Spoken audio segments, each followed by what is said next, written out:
নমস্কার, জয় মাতারা। আমি অ্যাস্ট্রো হিমাংশু ভাগ্যের দ্বার থেকে আপনাদেরকে জানাই আন্তরিক শুভেচ্ছা, ভালোবাসা। আজ আমি যে প্রেডিকশানটি করতে চলেছি এটি সম্পূর্ণ জাতকদের জন্য। আপনারা দেখতে পাচ্ছেন, যদি আপনাদের হাতে এই ধরনের এম সাইন তৈরি হয়, তা এম সাইনটা কিভাবে তৈরি হয়? হৃদয় রেখা, ভাগ্য রেখা, মস্তিষ্ক রেখা আর আয়ু রেখা, এই চারটি রেখা দ্বারা দেখুন তো আপনাদের হাতে কোনো এম সাইন তৈরি হয়েছে কিনা। তাহলে যেসব জাতকদের হাতে, অর্থাৎ যেসব পুরুষদের হাতে এম সাইন থাকে, সেই সব পুরুষেরা ভালো বিজনেসম্যান হতে পারে।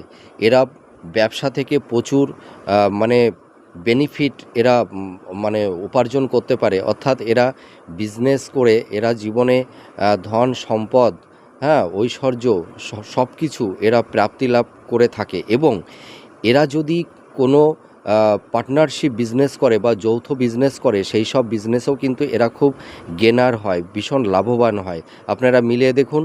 এর পাশাপাশি এই সব পুরুষদের দাম্পত্য জীবনও খুব সুখের হয়।